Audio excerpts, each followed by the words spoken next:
Keributan terjadi antara warga negara asing asal Mesir dengan sejumlah warga di Desa Mandisari, Parakan, Temanggung, Jawa Tengah. Salah satu WNA Mesir terpaksa didorong warga hingga jatuh ke sawah karena terus melawan dan membawa senjata tajam. Keributan ini dipicu kesalahpahaman soal bisnis jual beli kopi. WNA mengklaim sudah membayar uang kepada perantara, namun pemilik kopi mengaku belum menerima uangnya. Saat akan mengambil barang dagangannya, pemilik kopi dihalang-halangi oleh 3 WNA yang membawa senjata tajam. Jadi menurut Arab itu dia sudah bayar ke ferry, ya paham? Sudah bayar ke ferry, tapi ketika ditanyakan bukti transfer atau nota atau kwitansi itu nggak ada, sampai sekarang pun nggak ada. Itu. Nanti kita sampaikan setelah hasil penyelidikan kita, karena hari Minggu kemarin kita baru menerima pengaduan tersebut. Kita masih dalam penyelidikan apakah yang bersangkutan memang WNA atau sudah WNI. Polisi telah memeriksa 2 saksi dalam kejadian ini. Kasus masih dalam penyelidikan aparat Satreskrim Polres Temanggung. Dari Temanggung, Jawa Tengah, Didik Dono Hartono, iNews melaporkan.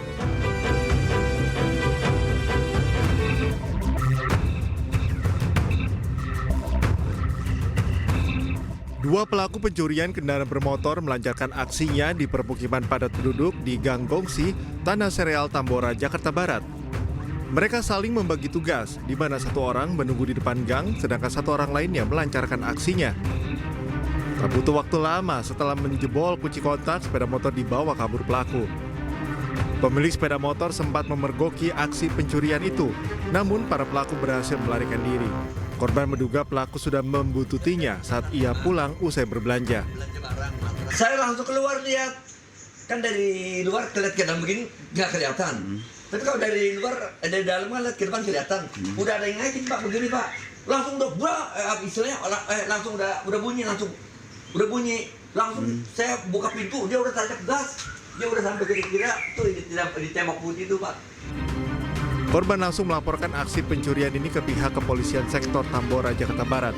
Ia pun mengunggah video rekaman CCTV agar viral di media sosial. Dari Jakarta, Rizky Falufi, iNews melaporkan.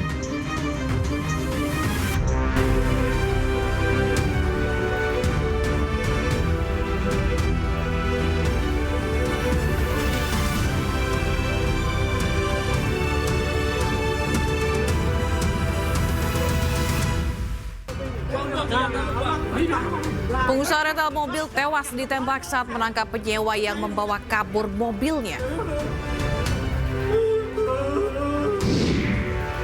Mahkamah Konstitusi kabulkan gugatan presidensial threshold 20%, partai politik bisa usulkan pasangan calon presiden dan wakil presiden sendiri.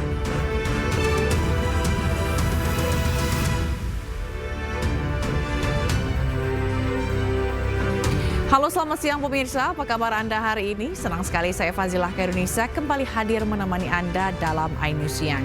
Selain 3 berita utama tadi, iNews Siang juga akan menyuguhkan beragam informasi penting lainnya. Dan iNews Siang ini kami awali dari Jakarta Pusat, di mana seorang pelaku curanmor pergok warga saat akan membawa kabur sebuah sepeda motor. Warga yang marah langsung menghakimi pelaku.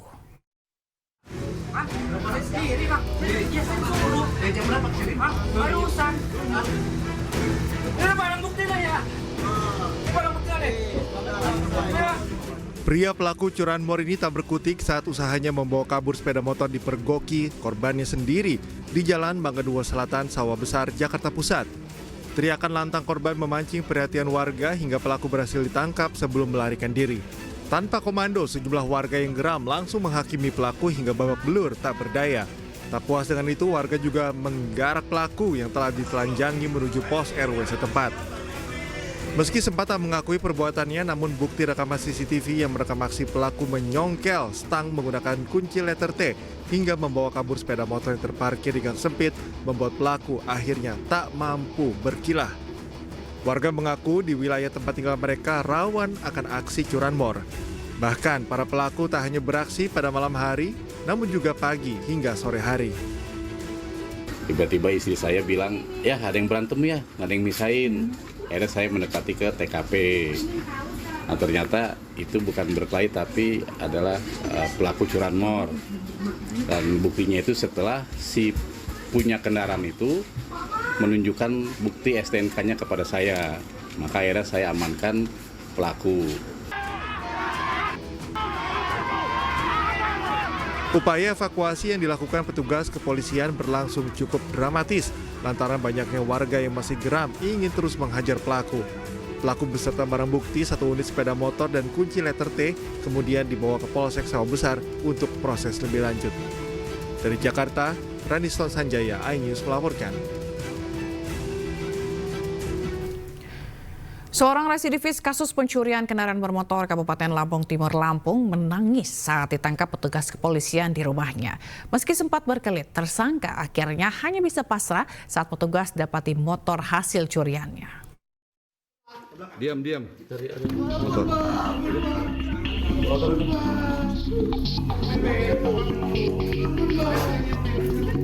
Inilah pelaku pencurian kendaraan bermotor yang berhasil ditangkap petugas kepolisian di rumahnya di Desa Tebing, Kecamatan Melinting, Lampung Timur.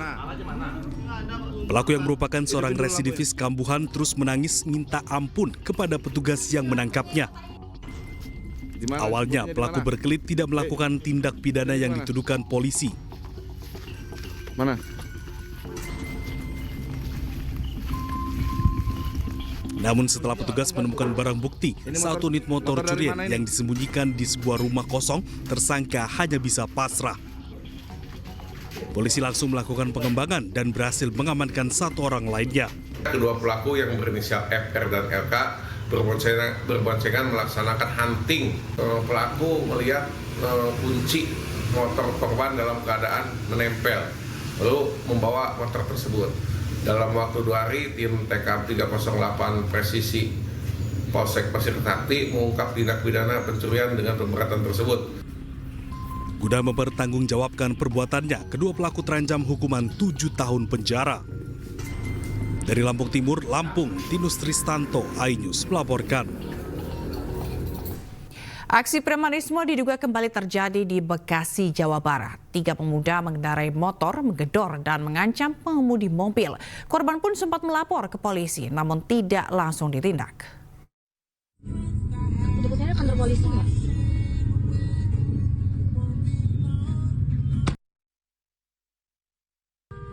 Video viral pengancaman oleh pengendara motor berboncengan 3 orang di Jalan Hankam, Bekasi, Jawa Barat viral di media sosial. Sepeda motor ini terus mengikuti mobil dan mengancam mereka. Tolong! Videoin lo. Keras ya.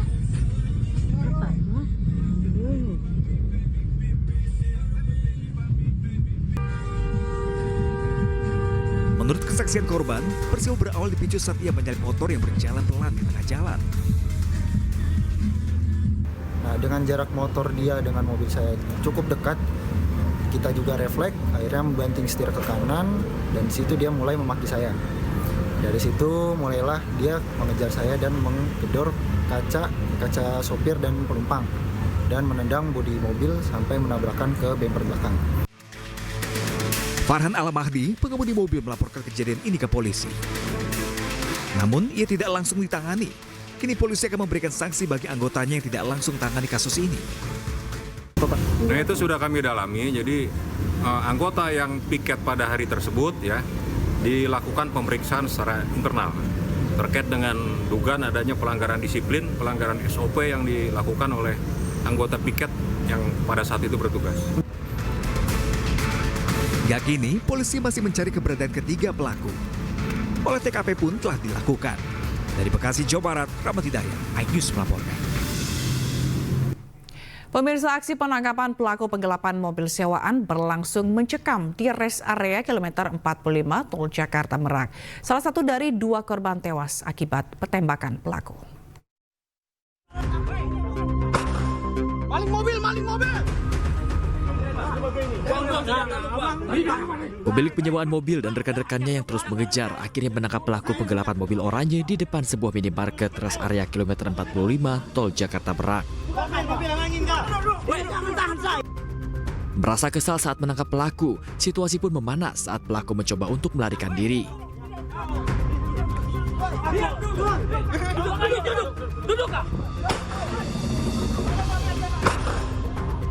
Pelaku yang ternyata tidak sendiri dibantu dua rekannya yang mengendarai mobil minibus dan membawa senjata api. Maling mobil! Situasi pun semakin mencekam saat komplotan pelaku melepaskan tembakan.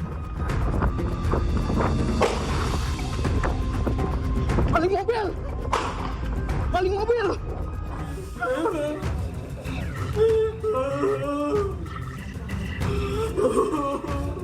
Korban pun membawa kedua rekannya yang terkena tembakan ke RSUD Balaraja, Tangerang, Banten. Naas, salah satu korban meninggal dunia dalam perjalanan akibat tembakan di bagian dada dan tangannya. Sementara satu korban lainnya menjalani perawatan di rumah sakit. Sebelumnya korban mengaku pengejaran pelaku sudah berlangsung dari Pandeglang menuju Labuan. Korban yang telah mengetahui pelaku membawa senjata api pun sebelumnya telah meminta pendampingan kepada Polsek Cinangka.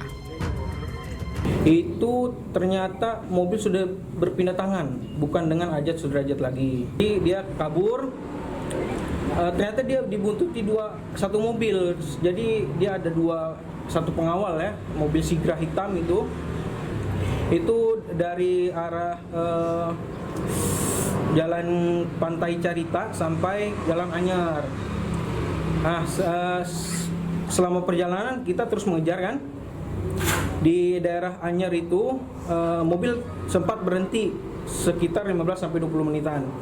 Jadi kita ada inisiatif karena kita nggak berani untuk mengambil mobil tersebut karena di mobil tersebut ada SNP. Jadi kita inisiatif mampir ke Polsek Cinangka yang ada di Anyar. Sayangnya dari Polsek Cinangka itu kita minta pendampingan ya, karena kita kan nggak ada bawa apa-apa. Itu dia keberatan untuk mendampingi kita. Menanggapi hal tersebut, Kapolsek Cinangka menegaskan tidak pernah melakukan penolakan dalam kasus ini. Hanya saja pada saat korban melapor, Polsek Cinangka menawarkan pembuatan laporan dengan catatan kelengkapan dokumen. Hingga saat ini Satreskrim Polresta Tangerang yang melakukan penyelidikan masih mengejar para pelaku penembakan yang berhasil melarikan diri. Dari Kabupaten Tangerang, Aiman Rani, iNews melaporkan. Satu korban tewas akibat aksi penembakan yang terjadi di rest area kilometer 45 Tol Tangerang Merak. Ternyata merupakan pemilik rental mobil. Anak korban mengungkapkan ayahnya ditembak saat ikut menyergap pelaku penggelapan mobil yang hendak membawa kabur mobilnya. Kejar-kejaran itu beda cuma 2-3 km dari mobil Brio itu. Akhirnya mobil Brio itu mampir di rest area di Indomaret.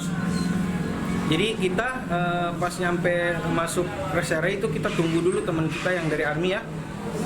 Setelah kita nunggu bareng-bareng akhirnya ada satu dari grup anggota Army ya, satu mobil Avanza itu yang warna putih. Itu kita langsung menggap mobil tersebut ya. Jadi mobil tersebut ada di depan Indomaret bersampingan dengan mobil Sigra itu yang kita gap di Saketi.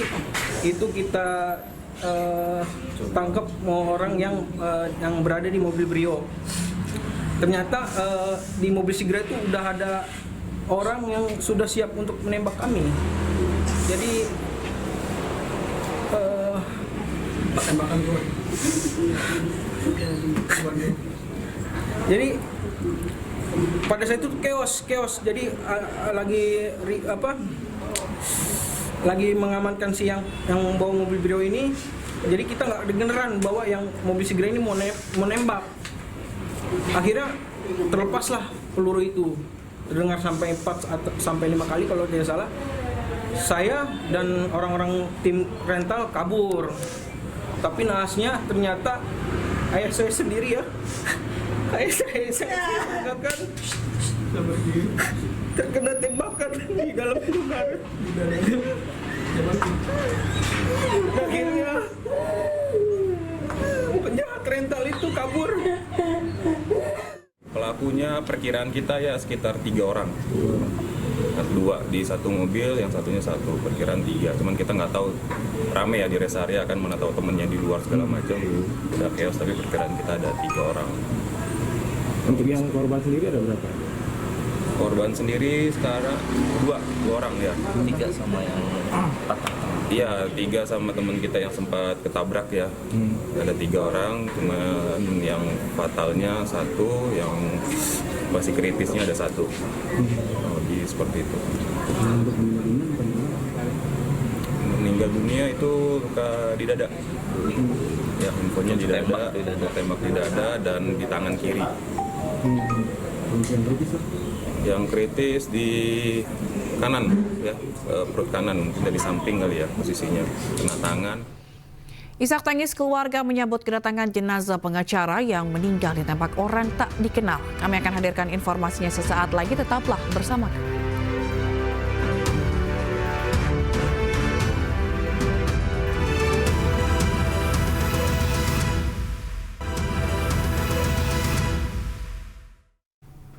Pemirsa, jenazah pengacara asal Makassar yang tewas ditembak OTK di Kabupaten Bone, Sulawesi Selatan disambut isak tangis keluarga. Korban dimakamkan di kampung halamannya di Kabupaten Pangkep Kamis pagi.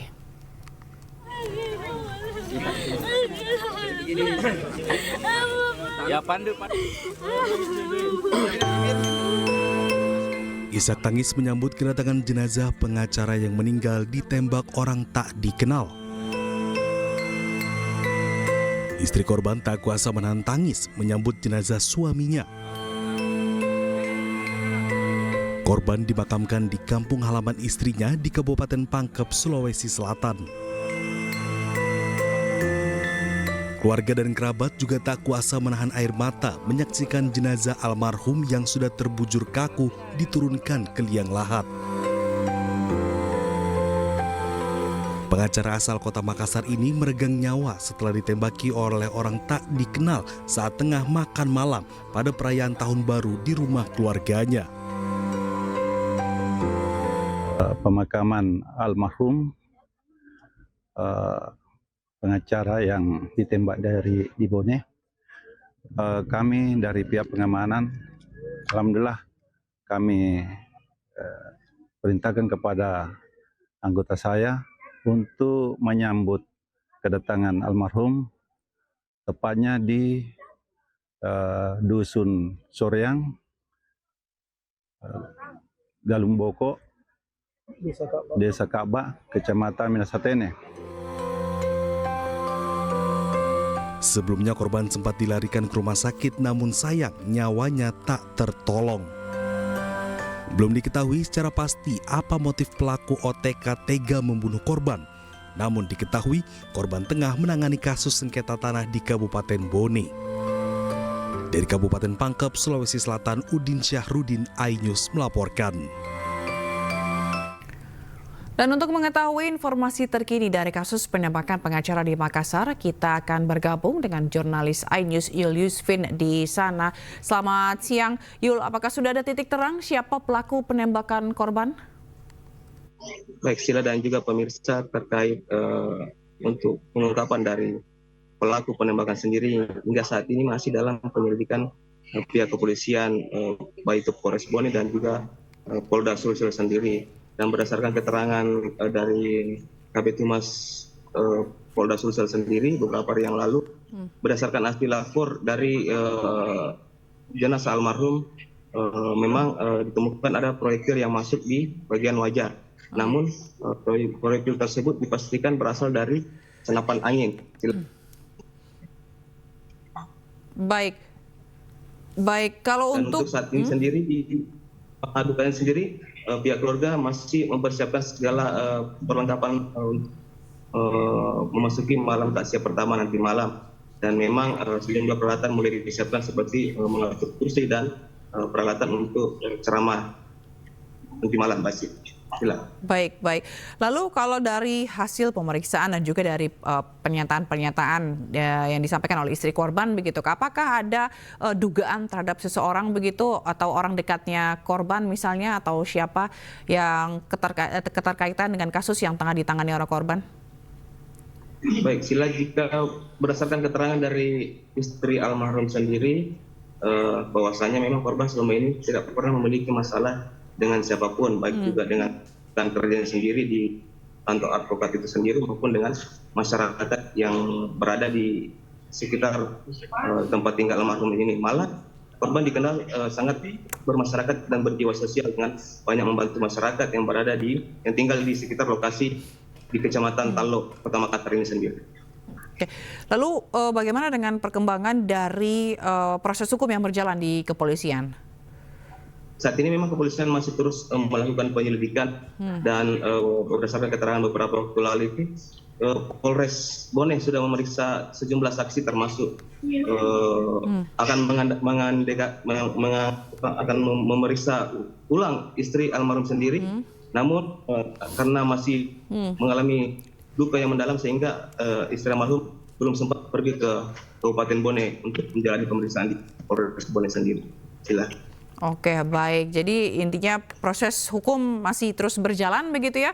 Nantinya juga ada pemeriksaan, semoga pelaku cepat ditangkap. Terima kasih rekan Yuliswin melaporkan langsung dari rumah istri korban.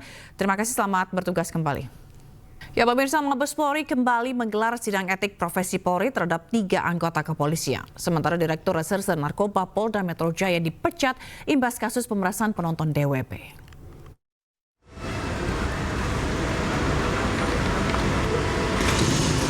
Mabes Polri kembali menggelar sidang lanjutan terhadap oknum polisi M dan sidang perdana terhadap 2 bawahannya. Sidang digelar terpisah oleh Majelis Komisi Kode Etik Profesi Polri. Sementara 2 oknum polisi diberhentikan tidak dengan hormat buntut kasus dugaan pemerasan terhadap warga negara Malaysia di Festival Musik Jakarta Warehouse Project atau DWP di Jakarta. Kedua oknum polisi yakni Direktur Reserse Narkoba Polda Metro Jaya, Kombes Pol Donald Parlaungan, dan anak buahnya berinisial Y. Pemecatan dilakukan berdasarkan sidang kode etik yang digelar Divisi Propam Polri. Jadi hari ini sidangnya untuk 3 orang, ya, yang 1 baru, ya, yang 2 baru, yang satunya melanjutkan dari proses kampanye. Berarti sejauh ini hasilnya yang baru diputus itu baru 1 ya, Pak? Sampai hari ini yang sudah diputus 2. Ya, direktur sama kanit, ya, dengan putusan PDPH dan mereka melakukan banding. Oke. Sebelumnya, ramai di media sosial unggahan sejumlah warga negara Malaysia yang menyebut diperas oleh sejumlah oknum polisi. Mereka juga diminta menunjukkan paspor dan membayar sejumlah uang meskipun hasil tes narkoba negatif. Total kerugian akibat pemerasan mencapai 9 juta ringgit Malaysia atau setara 32 miliar rupiah. Atas kejadian ini, penyelenggara DWP Ismaya Live mengeluarkan pernyataan resmi melalui akun Instagram mereka. DWP menyesalkan kejadian yang dialami sejumlah pengunjung dan menegaskan bahwa pihaknya berkomitmen untuk mendukung penyelidikan kasus ini. Tim Liputan iNews melaporkan. Mantan Kasubdit 3 Ditres Narkoba Polda Metro Jaya, AKBP Malvino Edward Justisia, resmi dipecat dari Polri usai divonis pemberhentian dengan tidak hormat dalam sidang etik kasus pemerasan Jakarta Warehouse Project atau DWP. Hasil itu menyusul vonis yang sama yang dijatuhkan 2 anggota Polri lainnya pada kasus tersebut. Terhadap terduga pelanggar, hasil daripada sidang komisi dengan putusan sidang KKEP pertama, sanksi etika, yaitu perilaku pelanggar dinyatakan sebagai perbuatan tercela.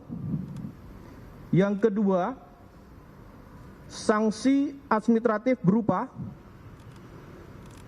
pertama, penempatan dalam tempat khusus selama 5 hari, terhitung mulai tanggal 27 Desember 2024 sampai dengan 1 Januari 2025 di ruang Patsus Biro Provos Div Propam Polri dan sudah dijalani pelanggar.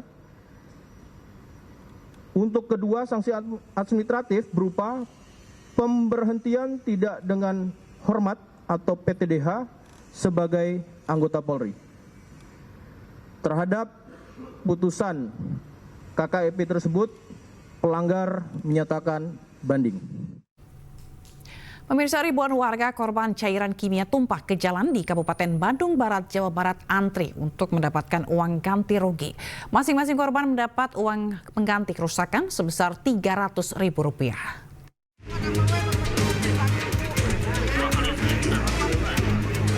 Seribu warga antri untuk mendapatkan uang ganti rugi kerusakan kendaraan sebagai dampak tumpahnya cairan kimia dari truk tangki di Jalan Raya Cikalong Wetan, Padalarang, Kabupaten Bandung Barat. Ganti rugi diberikan oleh pihak perusahaan CV Yasindo Pratama. Dari perusahaan mohon maaf masyarakat atas kejadian ini karena ini di luar dugaan kita. Tidak ada suatu kesengajaan dan ini juga akan berproses. Jadi tidak sampai di sini, Pak. Jadi masyarakat paham bahwa kepolisian tetap memproses. Ya kita memberikan apresiasi, kepolisian sudah menangani dengan baik dan kami menangani dengan masyarakat yang kerugian. Jadi semua kita akan selesaikan dengan cara baik. Uang ganti rugi diberikan Rp300.000 per korban. Meski uang ganti rugi jauh dari perbaikan kendaraan hingga di atas Rp1 juta, tapi tak jarang korban tetap menerimanya dan enggan melakukan negosiasi karena memakan waktu yang lama. Hitung berapa Kang kalau kerusakan secara mekanik ke bengkel? Lumayan tuh. Ya lebih dari 300. Lebih tuh. 1 juta sampai ada sekitar sampai juta. Tapi uang gantinya sekarang baru 300.000. Bisa nego lagi gitu. Kalau yang mau itu teh, kalau mau nego tapi harus nunggu dulu ini beres. Kalau Akang sendiri mau nego lagi atau gimana? Ribet nyata ya. 2 hari kerja tuh. Oh, karena ngurus-ngurus kayak gini.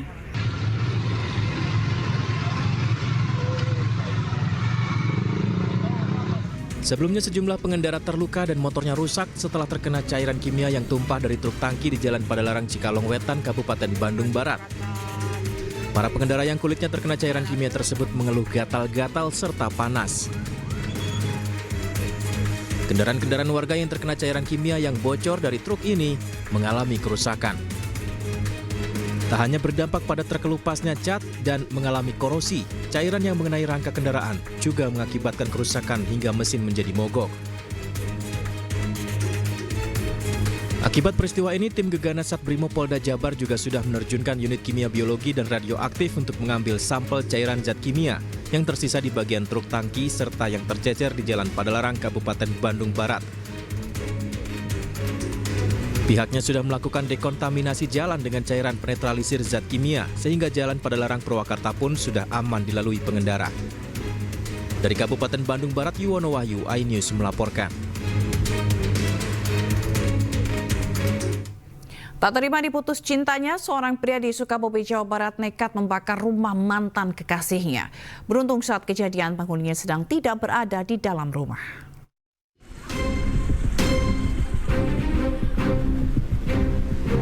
Beginilah kondisi rumah EJ di Kampung Cikerutuk, Kecamatan Cirenghas, Kabupaten Sukabumi, Jawa Barat, pasca dibakar seorang pria berinisial CM yang adalah mantan kekasihnya. Hampir seluruh bagian depan rumah hangus. Beruntung saat kejadian, korban yang merupakan seorang janda tidak ada di rumah, lantaran takut pelaku sempat mengancam. Sebelumnya, seorang pria mabuk terlibat pertengkaran dengan korban. Usai beraksi, pelaku langsung kabur. Pas itu dia sempat bertengkar sama korban. Sempat bertengkar, terus si korban menghindar dari rumah tersebut, sempat ke rumah tetangga. Nah, kebetulan saya jam 10, sekitaran jam setengah 10, warung saya tutup, jam 10 saya tidur. Nah, terus malah si korban sempat kirim WA ke istri, ada pengancaman, rumahnya mau dibakar. Terus saya tidur, Pak. Setelah tidur, jam setengah 11 saya dengar prepet peletok. Nah, kebetulan api sudah rumahnya membesar ya. Dan untuk korban pun sudah diperiksa dan selanjutnya pihak Satuan Reskrim dari Polsek Cirenghas bersama dengan tim Satuan Reskrim Polres Sukabumi Kota tengah melakukan pengejaran kepada pelaku. Kini pelaku dalam pengejaran kepolisian Reskrim Polsek Cirenghas dan Satreskrim Polres Sukabumi Kota. Dari Sukabumi, Jawa Barat, Budi Setiawan, iNews melaporkan. Pemirsa, tim penjinak bom Gegana Brimopolda Jawa Timur melakukan sterilisasi area SPBU di kawasan arteri Porong Sidoarjo, Jawa Timur guna mengamankan dan memeriksa diduga koper misterius.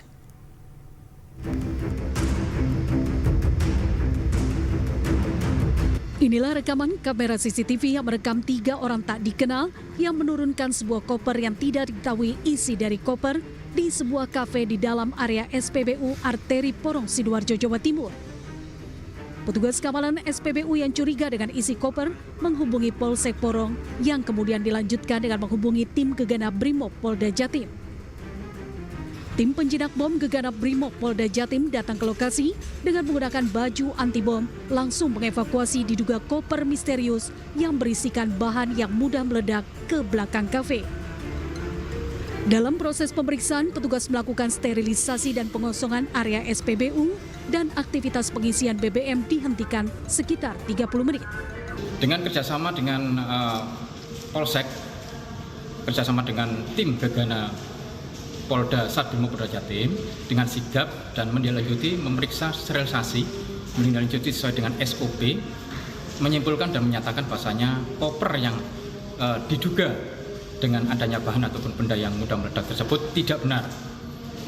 Adanya koper itu berisikan tentang perlengkapan pribadi, yaitu sepatu, tas, sepatu, tas, sama tas kecil maksudnya ya, kabel seperti baju juga, alat cukur seperti itu dan lain-lain. Setelah dinyatakan aman, polisi akhirnya membuka kembali area SPBU untuk umum. Sementara seluruh barang yang dicurigai diamankan tim Gegana Brimob Polda Jatim. Dari Sidoarjo, Jawa Timur, Pramono Putra, iNews melaporkan.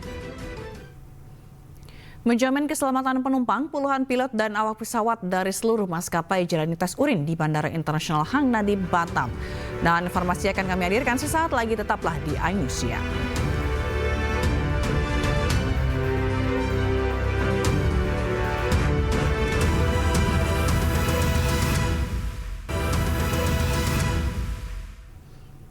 Terima kasih Anda masih bersama kami. Pemirsa, memasuki arus balik libur tahun baru, stasiun Pasar Senen ramai pemudik yang kembali ke Jakarta. Lebih dari 33.000 penumpang diperkirakan tiba di Jakarta menggunakan kereta api hari ini, baik yang turun di stasiun Pasar Senen, stasiun Gambir maupun stasiun lain di Jakarta. Selain penumpang yang kembali ke Jakarta, terlihat masih banyak calon penumpang yang baru akan berangkat dari Jakarta, baik yang akan kembali ke daerah asal setelah mudik ke Jakarta di momen libur tahun baru ini atau yang baru akan mudik atau berlibur. Tercatat lebih dari 15.000 calon penumpang yang akan melakukan keberangkatan dari stasiun Pasar Senen, stasiun Gambir ataupun stasiun lain di Jakarta pada hari ini.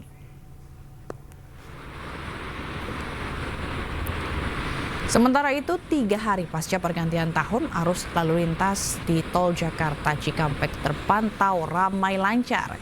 Arus balik didominasi kendaraan plat B pada Jumat pagi ini. Laju kendaraan arah Jakarta juga tampak lancar dengan kecepatan 80 hingga 100 km per jam. Rekayasa lalu lintas kontraflow terpantau belum diterapkan, kendati berlaku secara situasional jika terjadi kepadatan.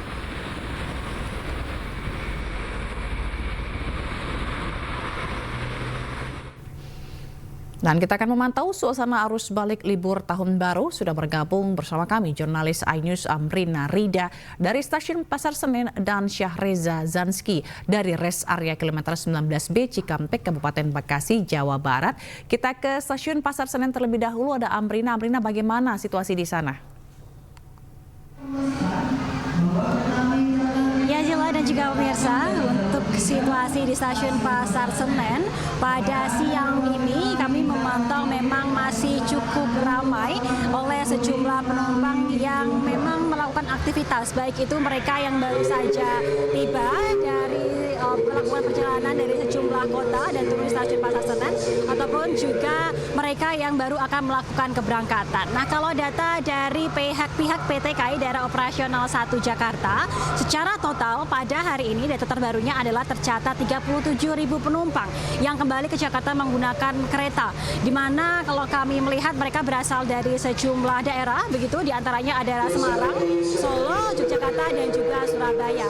Meskipun hari ini memang cukup banyak mencapai 37.000 penumpang, namun apabila dibandingkan dengan kemarin yang merupakan puncak arus balik libur Tahun Baru 2025, jumlah penumpang pada hari ini trennya memang cenderung menurun, di mana kemarin mencapai 43.000 penumpang. Dan memang diprediksi hingga beberapa hari mendatang, hingga tanggal 5 Januari 2025, jumlah penumpang akan menurun begitu, meskipun jauh lebih tinggi dibandingkan hari-hari biasanya. Nah, selain dari penumpang yang tiba untuk kembali melakukan aktivitas di Jakarta begitu, kami juga memantau bahwa di stasiun Pasar Senen ini juga masih cukup banyak dari penumpang yang akan melakukan keberangkatan.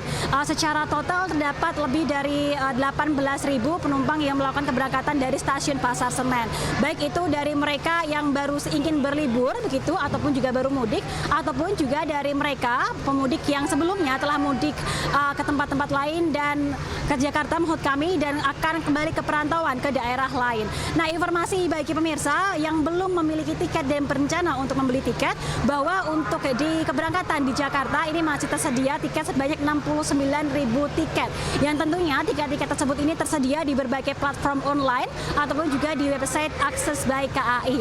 Nah, karena untuk beberapa hari mendatang situasi di stasiun Pasar Senen ini diperkirakan masih cukup ramai dan juga masih cukup padat, tentunya dihimbau bagi calon penumpang yang akan berangkat ini diusahakan untuk berangkat jauh lebih awal agar tidak terlambat ketika akan antri ataupun juga ketinggalan kereta, dan tentunya terus memonitor dan juga menjaga barang bawaan agar tidak tertinggal baik itu di stasiun ataupun juga di kereta. Sementara demikian, Zila.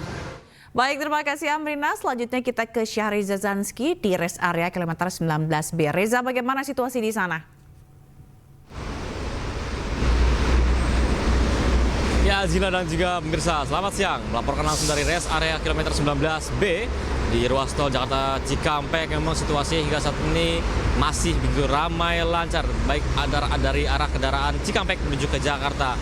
Zila, saya ingin menunjukkan kepada Anda, inilah situasi terkini di ruas tol Jakarta Cikampek yang merupakan arus balik, di mana ini didominasi oleh kendaraan pribadi dan juga truk bermuatan besar yang melintas pada pagi kali ini. Dan memang tampaknya kendaraan ini didominasi dengan kendaraan plat B begitu, dan masih begitu ramai lancar. Sementara ini juga berlaku untuk di pintu masuk rest area kilometer 19, di mana pada kali ini terpantau begitu ramai lancar. Dan memang hingga saat ini situasinya dipastikan akan terus ramai lancar hingga sore hari, mengingat belum ada rekayasa lalu lintas seperti kontraflow memang hingga saat ini. Dan untuk diketahui juga, Zila dan juga pemirsa, memang di beberapa waktu sempat diberlakukan kontraflow seperti di rest area kilometer 57 dan rest area kilometer lainnya. Ini tergantung dengan tingkat kepadatan daripada kendaraan yang melaju ke arah Jakarta. Dan memang hingga saat ini kontraflow sejatinya akan dilakukan secara situasional, namun untuk di rest area kilometer 19B ataupun di sekitarnya belum ada penerapan kebijakan tersebut, namun nantinya akan diterapkan secara situasional tentunya, Zila dan juga pemirsa. Dan memang untuk diskon tarif tol sendiri ada dari arah gerbang tol Kalikangkung menuju ke Cikampek Utama 2, dan ini berlaku untuk ke arah Jakarta dari per 3 Januari hingga 4 Januari yang berlaku pada pukul 5 pagi waktu Indonesia Barat selama 24 jam setelahnya. Dan ini dihimbau juga bagi masyarakat yang ingin mengincar diskon tarif tol untuk mempersiapkan saldo e-tol Anda senantiasa cukup untuk melintasi gerbang tol tersebut ataupun gerbang tol yang mengarah ke Jakarta. Dan dihimbau juga bagi para masyarakat yang masih menjalani arus balik ke arah Jakarta pasca tahun baru atau liburan tahun baru maksudnya, ini untuk mengecek kendaraan agar senantiasa prima sehingga bisa selamat sampai tujuan dengan aman dan nyaman tentunya. Dan untuk diketahui juga, Zila dan juga pemirsa, kami masih memantau apakah nanti kawasan rest area kilometer 19B ini akan begitu padat, begitu juga dengan ruas tol arah Cikampek menuju Jakarta apakah mengalami kepadatan, namun dipastikan bahwasanya untuk pagi ini ramai lancar. Kembali ke Anda, Azila. Baik, terima kasih Syahriza Zanski melaporkan langsung dari rest area kilometer 19B Cikampek, Kabupaten Bekasi, Jawa Barat. Dan sebelumnya juga ada Amri Narida yang melaporkan dari Stasiun Pasar Senen, Jakarta. Selamat bertugas kembali rekan-rekan, selamat siang. Ya pemirsa, pasca libur tahun baru di Yogyakarta, arus balik di Stasiun Yogyakarta Jumat pagi masih tampak ramai. Usai perayaan pergantian tahun 2025, kepadatan penumpang di Stasiun Tugu Yogyakarta masih terpantau ramai. Dari data KAI Daob 6 Yogyakarta, per 1 Januari tercatat sekitar 288.000 penumpang kereta api jarak jauh berangkat dari 2 stasiun Yogyakarta dan Lempuyangan. Kebanyakan para penumpang yang naik kereta api jarak jauh ini masih didominasi dengan arah tujuan ke Jakarta, Bandung, dan Surabaya.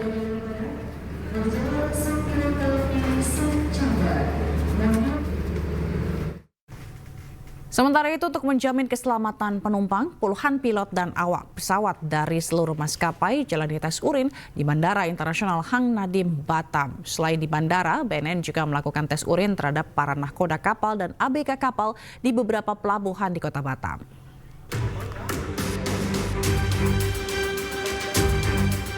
Antisipasi kecelakaan pesawat di musim libur Nataru, BNN Kepri dan BNN Kota Batam menggelar tes urin bagi pilot dan pramugari di Bandara Hang Nadiem, Batam.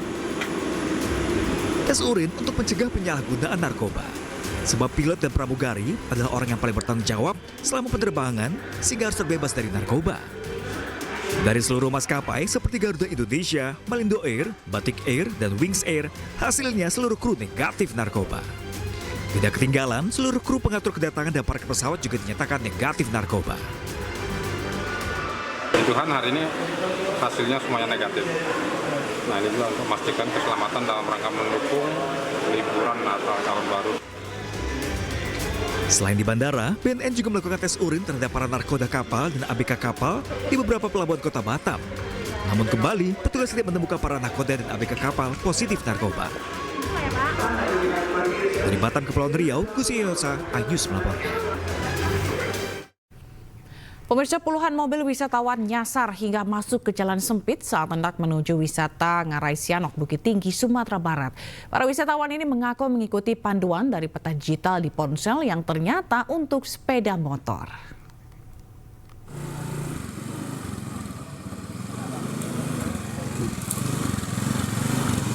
Puluhan mobil wisatawan salah jalan hingga masuk ke jalan sempit, kawasan pinggir Ngarai Sianok, Kelurahan Bukit Cangang, Kayu Ramang, Kecamatan Guguk Panjang, Kota Bukit Tinggi, Sumatera Barat. Salah satu mobil yang nyasar berasal dari Kota Pekanbaru Riau, yang terpaksa dipandu warga setempat untuk mundur kembali ke jalan utama. Sementara mobil lain terpaksa masuk ke pekarangan rumah warga untuk putar balik karena jalan yang sempit. Para wisatawan ini mengaku nyasar karena mengikuti panduan peta digital di ponsel. Bang, nyasar bang. Dari mana bang? Hah? Dari mana? Dari Jam Gadang nih. Mau ke? Mau ke hotel. Hotel ke mana tuh? Hotel Haris. Terus? Salah jalan tutup. Ikut panduan apa bang? Mungkin map. Oh ya. Sementara itu warga sekitar mengaku sudah sejak Sabtu pekan lalu banyak mobil wisatawan yang kesasar hingga ke permukiman mereka.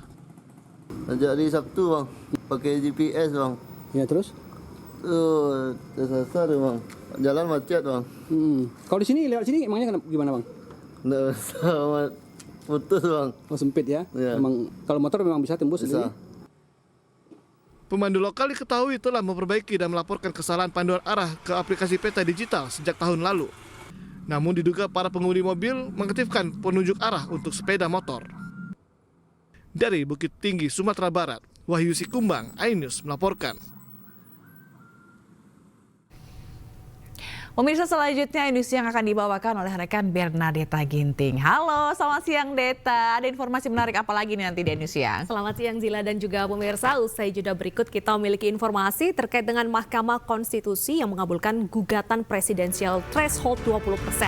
Partai politik bisa usulkan pasangan calon presiden dan wakil presiden sendiri. Usai jeda berikut.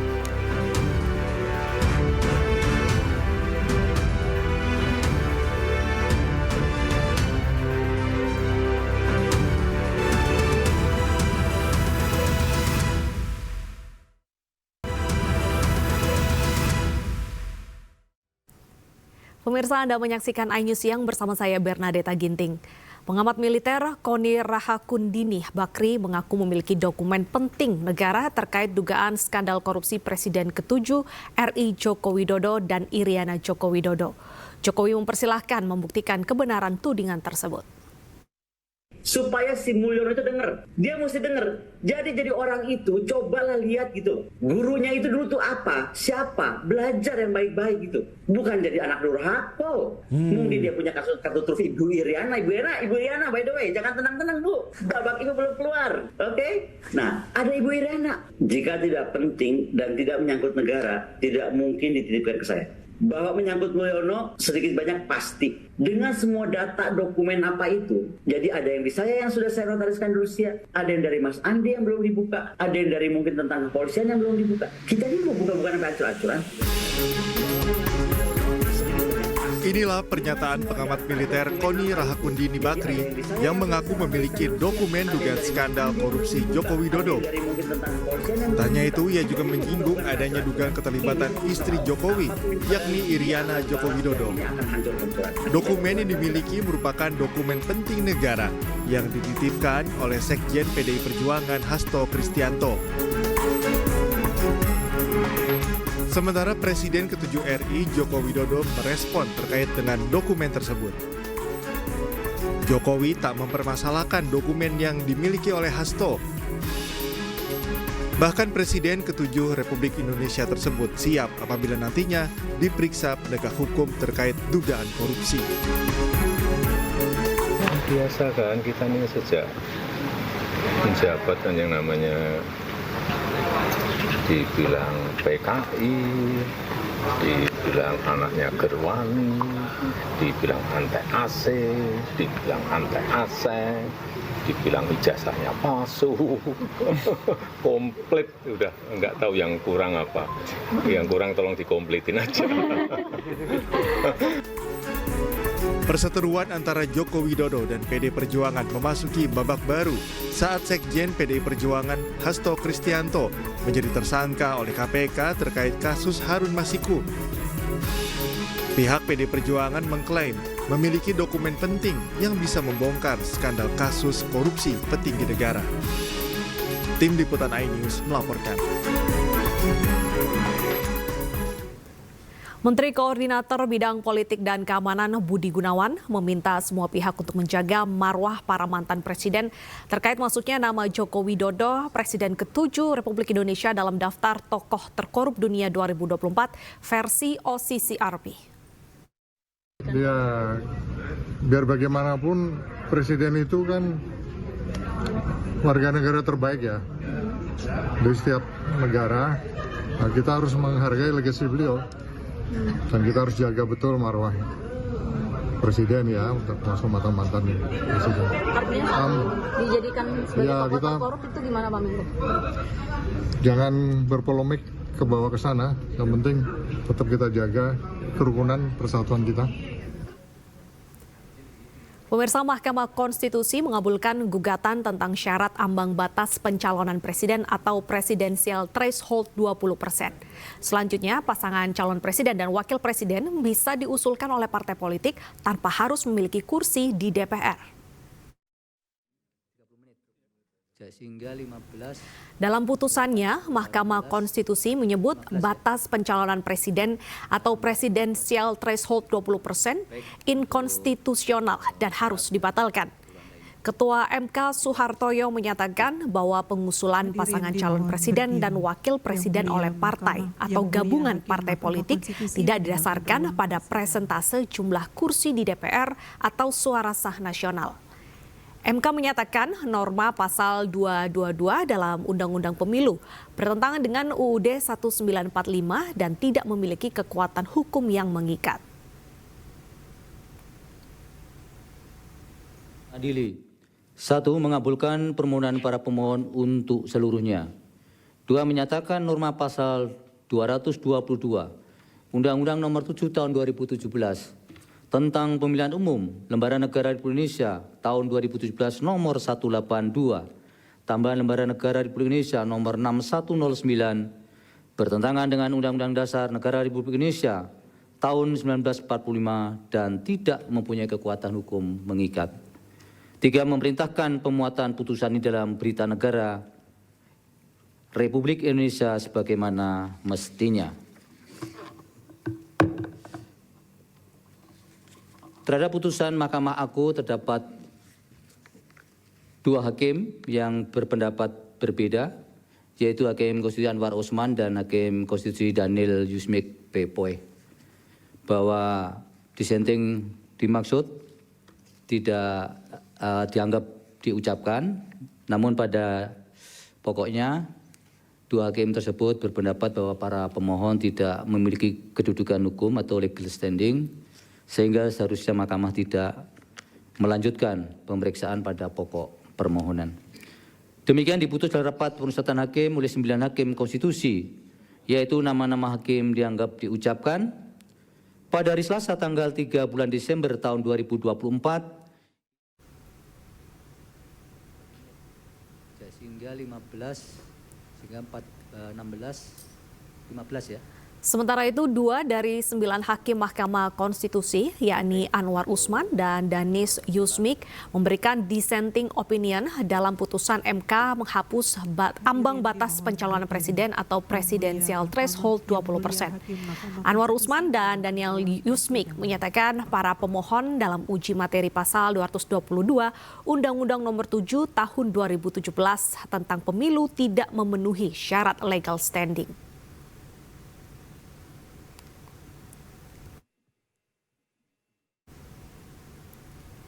Pemirsa, Menteri Hak Asasi Manusia Natalius Pigai meminta pegawai Kementerian HAM untuk tak main mata, tak selingkuhi pasangannya, serta menjauhi judi. Hal itu disampaikan dalam sambutan usai melantik pejabat manajerial Kementerian HAM.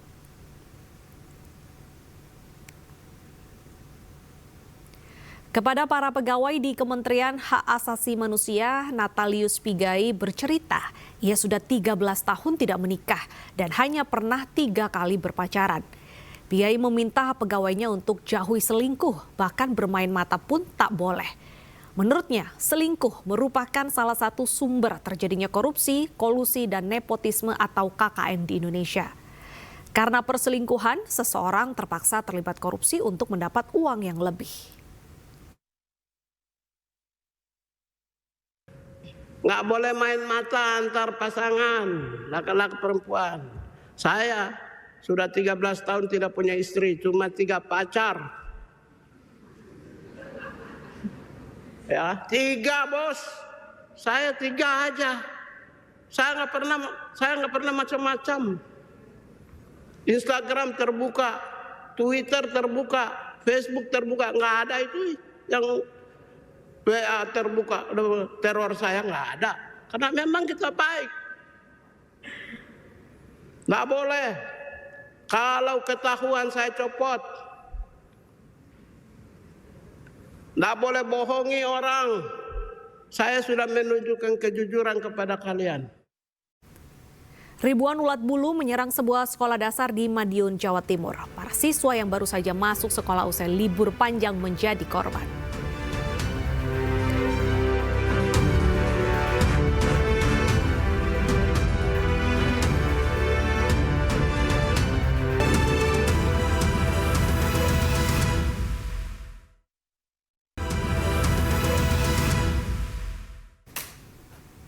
Jalan penghubung antara kabupaten di Sumbawa Barat, Nusa Tenggara Barat putus diterjang banjir. Akibatnya menuju 4 desa pun putus total, pemirsa.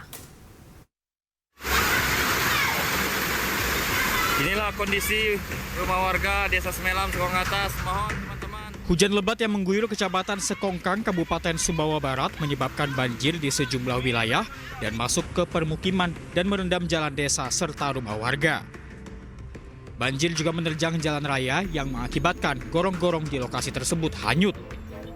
Akibat kejadian ini, akses menuju 4 desa juga terputus, yakni Desa Tongo, Desa Ai Kangkung, Desa Tatar, dan Desa Talonang, serta ke Kecamatan Lunyuk putus total dan tak bisa dilalui kendaraan, baik roda 2 maupun roda 4.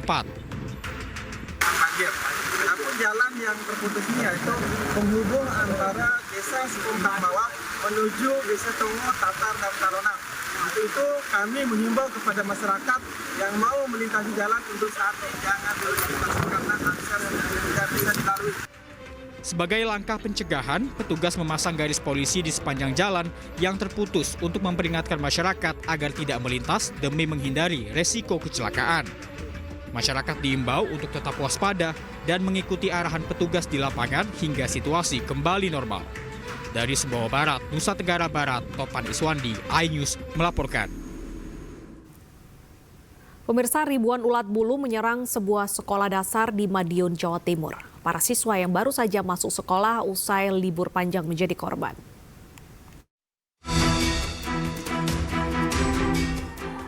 Ribuan ulat bulu menyerang SD Negeri Meruwak 03, Kecamatan Dagangan, Madiun, Jawa Timur.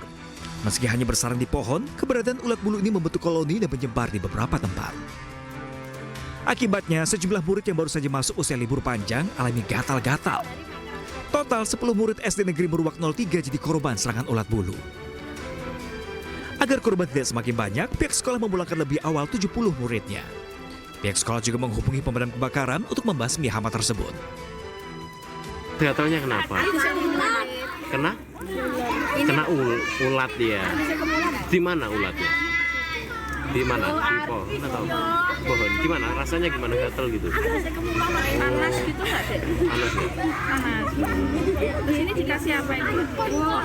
Habis liburan itu sebenarnya kemarin sudah ada mau disemprot, ternyata semakin banyak. Terus di pohon itu ternyata banyak ulat bulunya sampai menggerombol gitu, Mas. Jadi ini tadi anak-anak sebagian sudah saya syukurkan karena sekujur tubuhnya dipenuhi dengan bentolan-bentolan gatal di sekujur tubuh.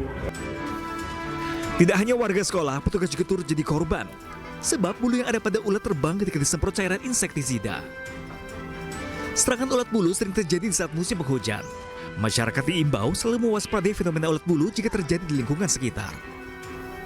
Dari Madiun, Jawa Timur, Arif Wayu Effendi, iNews melaporkan. Kita beralih ke informasi lainnya. Pemirsa, akses keluar dua keluarga di Desa Tarajusari, Kabupaten Bandung, Jawa Barat harus terhalang karena tembok lebih dari 1,5 meter. Penembokan terjadi karena masalah pribadi antar keluarga.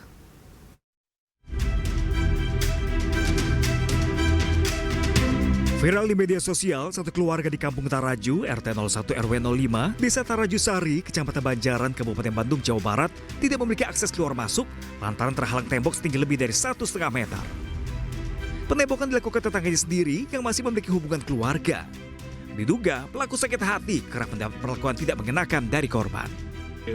Tidak hanya itu, ketika korban membangun rumah, keluarga penembok sudah memberikan 50 cm lahan miliknya untuk akses jalan, namun lahan yang diberikan justru digunakan untuk mendirikan bangunan lagi. Setelah mediasi panjang, akhirnya kedua keluarga saling meminta maaf. Keluarga ini antara keluarga tentang penutupan lahan oleh tembok dari pemilik yang lain. Ternyata setelah dikomunikasikan, dimusyawarahkan di desa, di RW, dengan Muspika bersama Pak Kapolsek, Pak Kanit Lantip, dan jajaran TNI juga dengan Babinsa.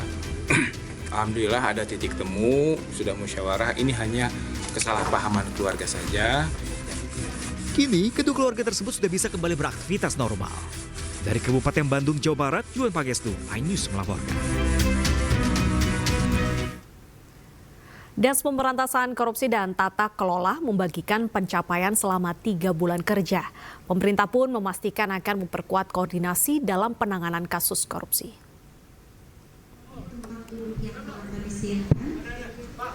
Dinas Pemberantasan Korupsi berhasil menyelamatkan keuangan negara sebesar 6,7 triliun rupiah. Dalam konferensi pers yang digelar di Gedung Kejaksaan Agung, Menko Polkam Budi Gunawan menegaskan Presiden Prabowo terus mendorong pengusutan kasus korupsi. Ia juga menegaskan akan membuktikan bahwa penanganan korupsi tidak hanya tajam ke bawah, tetapi juga ke atas. Yang akan disampaikan oleh Menko Polhukam yang terhormat. Ya, pertama bahwa Bapak Presiden sudah jelas kita mengarahnya pada kita yang tergabung di dalam DS pencegahan dan penanganan tindak pidana korupsi, bahwa penanganan terhadap tindak pidana korupsi harus tegas tegas dan tanpa ragu-ragu. Sebagai wujud komitmen dari pemerintah, jadi istilah-istilah yang katanya ada yang mengistilahkan kalau penanganan korupsi itu tajam ke bawah, tumpul ke atas. Ya. Tunggu saja, kita banyak nanti episode-episode berikutnya yang akan kita umumkan gitu. Ini baru awal ya, baru awal, hasilnya sudah spektakuler. Dan pemerintah berkomitmen untuk terus memperkuat langkah-langkah penegakan hukum yang semakin responsif dan memenuhi rasa keadilan masyarakat, sehingga semuanya ada kepastian hukum dan memenuhi rasa keadilan. Ya, sebelumnya ringannya vonis dalam kasus korupsi pun menjadi sorotan, terutama terkait dengan kasus korupsi yang menimpa Harvey Mois. Nah, pemirsa, Presiden Prabowo ikut mengkritisi vonis 6,5 tahun penjara terhadap terdakwa kasus korupsi timah Harvey Mois. Kepada terdakwa dengan pidana penjara selama 6 tahun dan 6 bulan dan denda sebesar 1 miliar rupiah.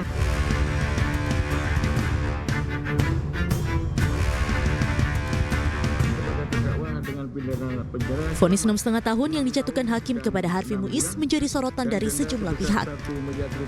Putusan hakim tersebut dianggap terlalu ringan untuk nilai korupsi yang merugikan negara hingga 300 triliun rupiah. Presiden Prabowo Subianto pun turut menyinggung vonis ringan Harvey Mois saat memberikan sambutan dalam acara Musrembangnas. Prabowo menyebut korupsi ratusan triliun harusnya divonis 50 tahun penjara. Saya mohon ya, kalau sudah jelas melanggar, jelas mengakibatkan kerugian triliunan, ya semua unsurlah. Terutama juga hakim-hakim, ya vonisnya jangan terlalu ringan lah.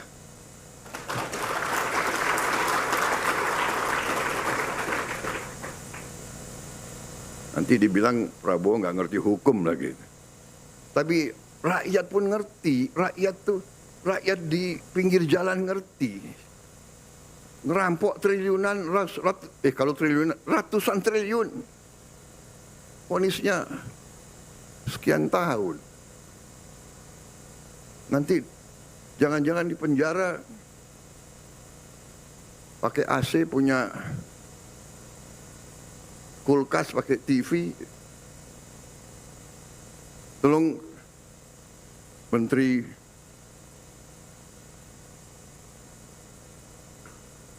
Pemasyarakatan ya, Jaksa Agung ya, naik banding nggak? Naik banding ya? Naik banding.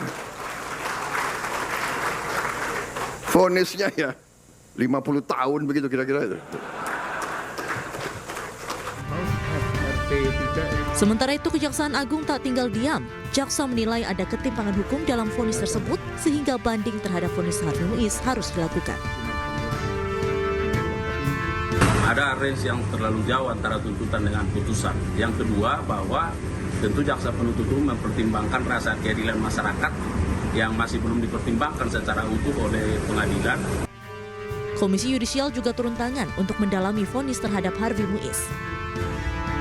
Senada dengan Kejaksaan Agung, Komisi Yudisial menilai vonis 6,5 tahun penjara terhadap Harvey Mois itu terlalu ringan dan menimbulkan gejolak di masyarakat. Salah satunya kemungkinan ada dugaan pelanggaran etik yang dilakukan oleh hakim. Perbincangan tentang vonis Harvey Mois juga muncul di media sosial. Warganet dan publik berharap Harvey Mois dihukum lebih berat daripada vonis yang diberikan hakim. Tim Liputan iNews melaporkan.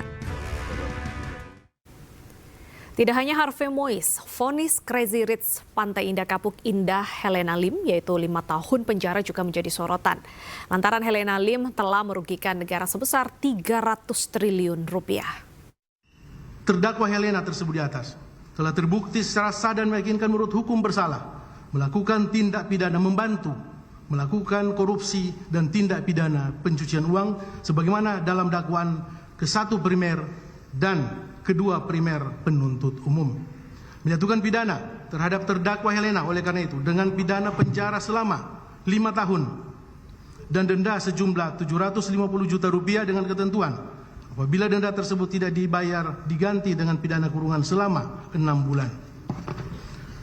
Menghukum terdakwa Helena untuk membayar uang pengganti sejumlah 900 juta rupiah paling lama dalam waktu 1 bulan sesudah putusan ini berkekuatan hukum tetap.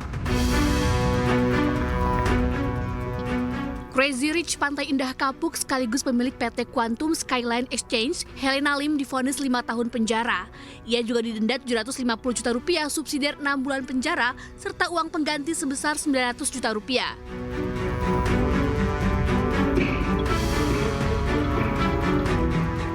Hakim menyatakan Helena terbukti bersalah membantu korupsi pengelolaan timah yang merugikan negara 300 triliun rupiah dan tindak pidana pencucian uang. Hakim mengatakan harta benda Helena dapat dirampas dan dilelang untuk menutupi uang pengganti tersebut. Namun jika tak mencukupi diganti dengan 1 tahun kurungan. Untuk mengeluarkan ibu ya. Dan itu silakan keluar dulu untuk kita ubah. Terhadap tangkap UPDB maupun saat menjabat pelayanan penambangan ibu atau UPD. Sebelumnya dalam persidangan Ibunda Helena Lim yakni Hoalian menangis lalu pingsan saat Majelis Hakim Tipikor Jakarta Pusat membacakan pertimbangan putusan. Demi kelancaran jalannya pembacaan putusan, Hakim meminta pihak keluarga dan petugas untuk membantu mengeluarkan Ibunda Helena Lim dari ruang sidang. Tim Liputan iNews melaporkan.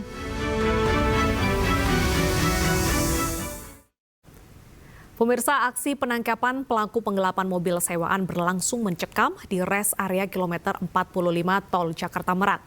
Salah satu dari 2 korban tewas akibat tembakan pelaku.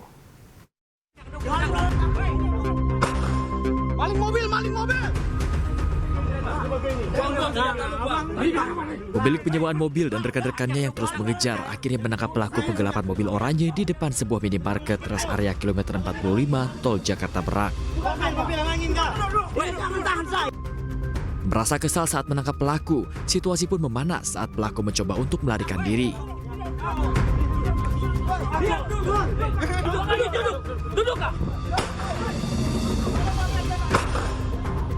Pelaku yang ternyata tidak sendiri dibantu 2 rekannya yang mengendarai mobil minibus dan membawa senjata api.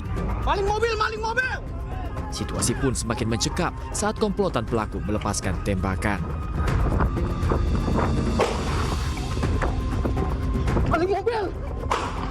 Maling mobil!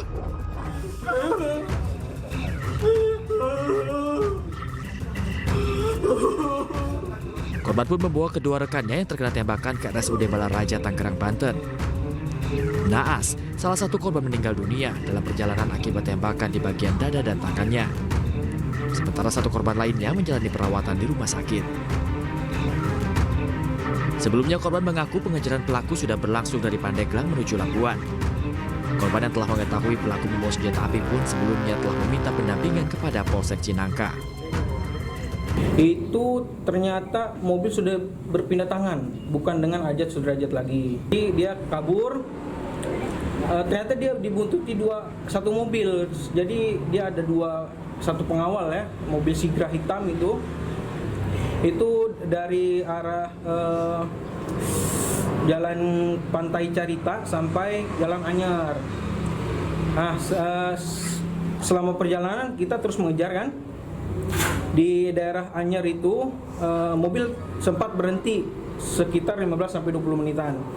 Jadi kita ada inisiatif karena kita nggak berani untuk mengambil mobil tersebut karena di mobil tersebut ada SNP. Jadi kita inisiatif mampir ke Polsek Cinangka yang ada di Anyar. Sayangnya dari Polsek Cinangka itu kita minta pendampingan ya, karena kita kan nggak ada bawa apa-apa. Itu dia keberatan untuk mendampingi kita. Menanggapi hal tersebut, Kapolsek Cinangka menegaskan tidak pernah melakukan penolakan dalam kasus ini. Hanya saja pada saat korban melapor, Polsek Cinangka menawarkan pembuatan laporan dengan catatan kelengkapan dokumen. Hingga saat ini Satreskrim Polresta Tangerang yang melakukan penyelidikan masih mengejar para pelaku penembakan yang berhasil melarikan diri. Dari Kabupaten Tangerang, Aiman Rani, iNews melaporkan. Sementara itu pemirsa, 1 korban tewas akibat aksi penembakan yang terjadi di rest area kilometer 45 Tol Tangerang Merak ternyata merupakan pemilik rental mobil.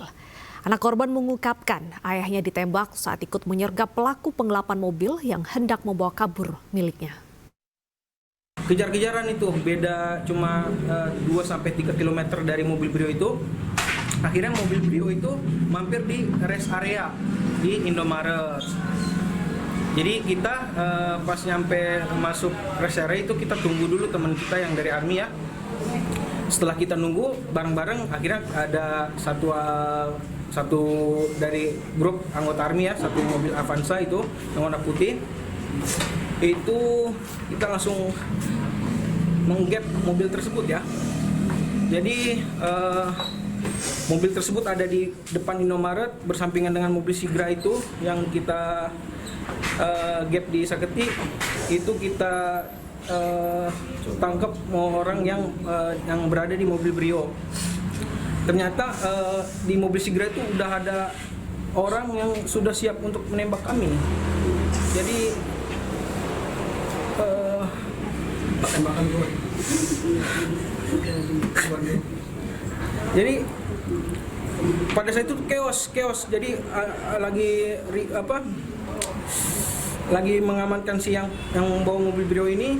Jadi kita nggak dengeran bahwa yang mobil Sigra ini mau nembak. Akhirnya terlepaslah peluru itu. Terdengar sampai 4 atau sampai 5 kali kalau tidak salah.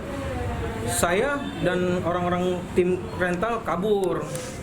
Tapi naasnya ternyata ayah saya sendiri ya. Ayah saya kan terkena tembakan di dalam Indomaret. Akhirnya penjahat rental itu kabur. Pelakunya perkiraan kita ya sekitar 3 orang. 2 di satu mobil, yang satunya 1, perkiraan 3. Cuman kita nggak tahu, rame ya di rest area kan, mana tahu temennya di luar segala macam. Udah chaos, tapi perkiraan kita ada 3 orang.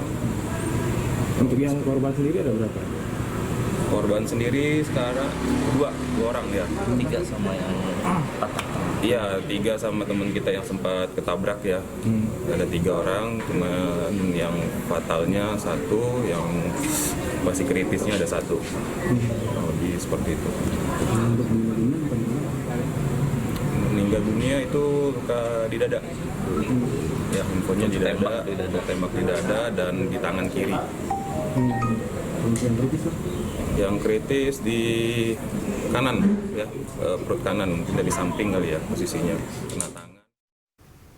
Pemirsa, jenazah pengacara asal Makassar yang tewas ditembak OTK di Kabupaten Bone, Sulawesi Selatan disambut isak tangis keluarga. Korban dimakamkan di kampung halamannya di Kabupaten Pangkep.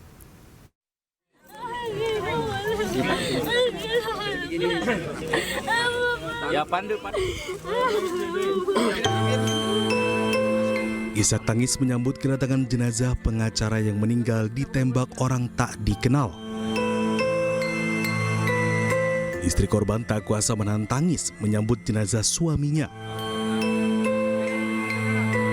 Korban dimakamkan di kampung halaman istrinya di Kabupaten Pangkep, Sulawesi Selatan. Keluarga dan kerabat juga tak kuasa menahan air mata menyaksikan jenazah almarhum yang sudah terbujur kaku diturunkan ke liang lahat. Pengacara asal kota Makassar ini meregang nyawa setelah ditembaki oleh orang tak dikenal saat tengah makan malam pada perayaan Tahun Baru di rumah keluarganya. Pemakaman almarhum pengacara yang ditembak di Bone, kami dari pihak pengamanan, alhamdulillah kami perintahkan kepada anggota saya untuk menyambut kedatangan almarhum, tepatnya di Dusun Soreang, Galumboko, Desa Ka'bah, Kecamatan Minasatene. Sebelumnya korban sempat dilarikan ke rumah sakit namun sayang nyawanya tak tertolong. Belum diketahui secara pasti apa motif pelaku OTK tega membunuh korban. Namun diketahui korban tengah menangani kasus sengketa tanah di Kabupaten Bone. Dari Kabupaten Pangkep, Sulawesi Selatan, Udin Syahrudin, iNews melaporkan. Sebuah pesawat kecil jatuh dan menabrak atap gedung komersial di Fullerton, California. 2 tewas, 18 luka-luka. Informasinya hadir usai jeda berikut.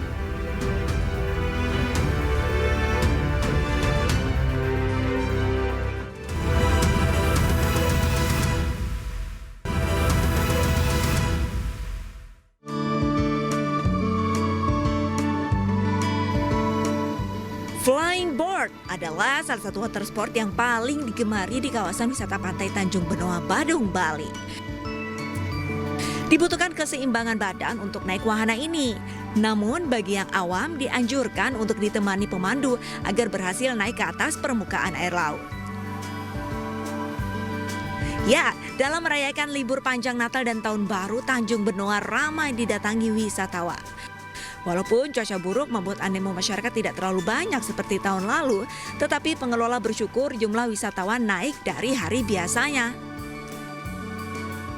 Dengan cuaca yang ekstrim kayak gini, syukur kita di water sport masih ada kunjungan wisatawan meskipun tidak seramai tahun sebelumnya.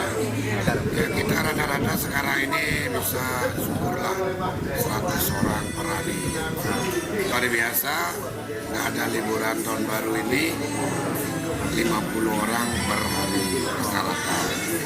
Permainan kita yang paling favorit disukai oleh wisatawan itu namanya flyboard. Selain flying board, wisatawan dapat memilih water sport lainnya seperti banana boat, jet ski, flying fish, dan masih banyak lagi. Untuk mencoba wahana water sport di Tanjung Benoa, pengunjung harus mengocek kantong sebesar Rp150 hingga Rp750.000 per wahana. Bagaimana Anda tertarik memacu adrenalin di tengah laut di Tanjung Benoa, Bali?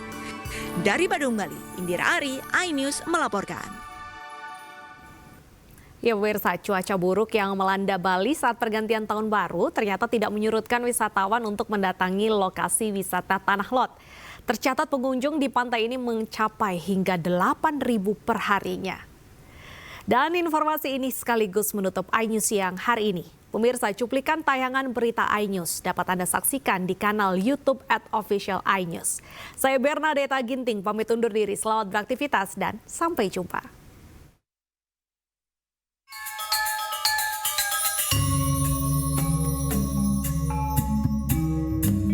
Cuaca yang cenderung mendung, bahkan seringkali hujan, tak menyurutkan minat wisatawan untuk berkunjung ke Tanah Lot, Tabanan, Bali. Tanah Lot sendiri merupakan destinasi ikonik Bali yang kerap dikunjungi wisatawan, khususnya saat libur panjang seperti pergantian tahun. Jika dibandingkan dengan hari biasa, pengunjung Tanah Lot hanya sekitar 4.000 orang. Namun dalam rangka perayaan pergantian tahun baru 2025, jumlah wisatawan meningkat signifikan.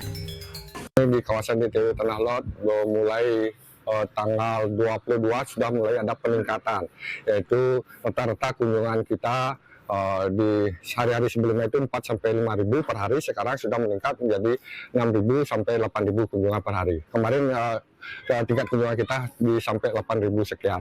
Artinya harapan kami ke depan terus artinya selama liburan ini kunjungan kita di kawasan DTW Tanah Lot mulai meningkat.